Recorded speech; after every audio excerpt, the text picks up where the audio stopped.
Fays are describing how they survived this vicious attack and the shocking moments as they say their mentally ill son stabbed them again and again here in their home. Now, to warn you, the family is giving us an exclusive look at the bloody aftermath. Some of these pictures could be considered graphic. It's about 7 inches here and all the way here, and it goes down. Tom Fay says out of nowhere, his son Tommy slit his dad's throat with a butcher knife, then says the diagnosed paranoid schizophrenic turned the violence toward his mom, Teresa. And that's when he took me by my hair and just pounced my head on the floor. And then he was stomping and kicking me and stabbing me. Teresa says her son sliced her scalp, stabbed her in the shoulder, arm, wrist, and leg. She tried to snap him out of the trance-like rage. He kept saying, "You're the devil, you're the devil," and he just kept stabbing me. Tom distracted their son by opening the garage door, allowing Teresa to run out the back into the woods. She says she had to live to warn relatives he could try to kill them next. He said, "Okay, I got to get under the brush so that he doesn't find me." Tommy took off in his parents' SUV, caught 2 days later after a 4-county chase. He's now locked up in the Hernando County Jail. His parents say they survived because 2 neighbors heard Tom's cries for help. You have angels out there, and they come through when you need it. Because I think we wouldn't be here. The Fays say their son just got out of a mental health facility in September after beating his dad. The family believes this attack could have been prevented. They say they reached out to the state for help when Tommy stopped taking his medication 2 weeks ago, but say they were turned away. They have to wait until they do something violent in order to say yes. They need the help. And the laws have to be changed for other people not to go through this. Tommy Fay will be brought back here to Volusia County to face attempted murder charges. His parents say he needs to be punished, but not with prison. They say he needs quality treatment. In Deltona and Volusia County, Kendra, Oestreich, WESH 2 News. Investigators say the 4 repeat residential burglars would kick down the doors of homes, stealing weapons and electronics midday in the Denellen district. Detectives say it's ultimately their predictable pattern that got them caught. Because they say that I burglarized some houses and I didn't do nothing.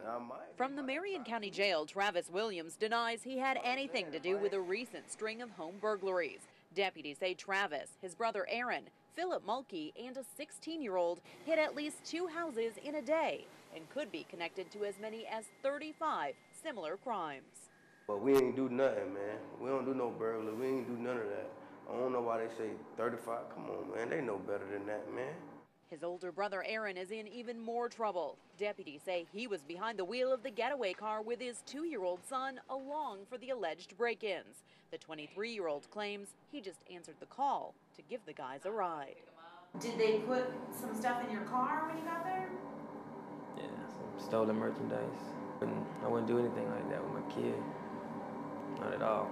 It's such an invasion. It is. And once you lose that sense of privacy, it's just probably not the same. Gigi Baker's neighbor had been home when deputies say the burglars tried to break down the front door. They took off when they couldn't get in. Less than an hour later, another victim says the burglars broke in with a rifle. Patrols caught up with the suspect's SUV and say the men bailed out and ran into the woods, but didn't make it far.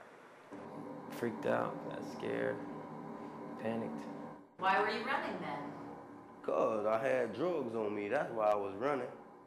Investigators say the men are likely connected to more burglaries and are expected to face more charges. In Marion County, Kendra, Oestreich, WESH 2 News. We've just received a copy of the jail's 9-month internal investigation. It reveals that inmates used physical scare tactics on teens during jail tours, and officers didn't stop verbal abuse. Right now, 3 jail employees and an inmate are in trouble, and the teen program may never exist again. A group of 10 local teens, most in trouble with the law, received a court order to tour the Orange County Jail in February with their parents. The tour was supposed to show them what it feels like to be in jail. They claim it did much more than that, saying this crime deterrent would soon become criminal itself. This just completed report says although parents are required to stay with their children the whole time, they were escorted outside by tour leader Charlene Hungerford so they could smoke a cigarette or use their cell phone. The students stayed on the inside with Corrections Officer Daniel Doremus, a veteran employee with no blemishes on his record. But with the parents out of sight, The tour continued. Jail investigations find the inmates screamed and swore at the teens, forced them to wear inmate jumpsuits over their clothes, ordered them to exercise, even making at least one teen do push-ups over a toilet. If they couldn't do it, inmates grabbed their pant legs. Some confrontations in the report find physical contact. Teens pushed around as scare tactics. Inmates made sexual threats to intimidate them. And 6'5" inmate Tyrell Staffing is accused of kissing one of the boys on the cheek, an allegation spawning its own battery investigation. There were other allegations even more graphic, more troubling, but the investigation could not substantiate those claims. But the 9-month investigation did expose several violations among staffers and inmates. Among them, no contact is allowed between inmates and teens. Loud and abusive language is forbidden, and the jail doesn't even have guidelines allowing any scared straight tactics. This tour caused the first punishment on record for Doremus, a 2-day suspension. Tour leader Charlene Hungerford loses 1 day's pay and later switched jobs. The jail tour program that's ushered thousands of troubled teens through the facilities is now suspended indefinitely. Another corrections officer who saw the violations but did not report it got a written reprimand. The jail says it's only had one other teen complain about verbal harassment on the tour. A jail spokesperson believes the violations are isolated and the staff's punishment is fair. Kendra, Oestreich, WESH 2 News on CW18.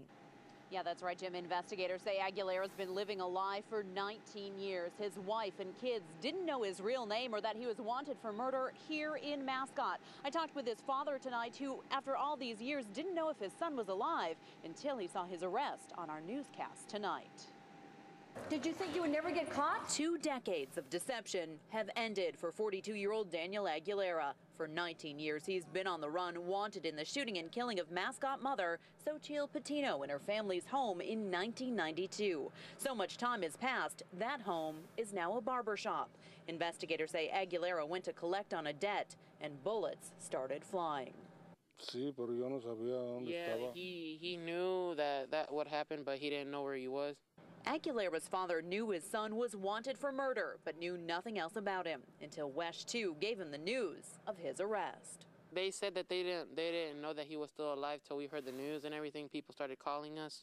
After the shooting, police got word that Aguilera took off for Mexico and died there. But last month, cold case detectives got a tip that the now married father of 4 was very much alive, living in Avon Park, working at a tire shop, where a fugitive squad just took him into custody. I said he was extremely remorseful. Implied that he was, young at the time, did things that was a big mistake, and had started a new life. 3 families impacted. One who had no idea the dark secret he's been hiding. The murder victim's family, who's been looking for justice, and the family Aguilera left behind. Even though it's his son, it hurts for him to see that. Now, the 1992 arrest warrant says Aguilera must stay in jail without bond, so he will spend the night in jail and go before a judge in the morning. His family tells me they do plan to visit him in jail to see him for the first time in 19 years. Live in Mascot in Lake County, Kendra, Oestreich, WESH 2 News on CW18.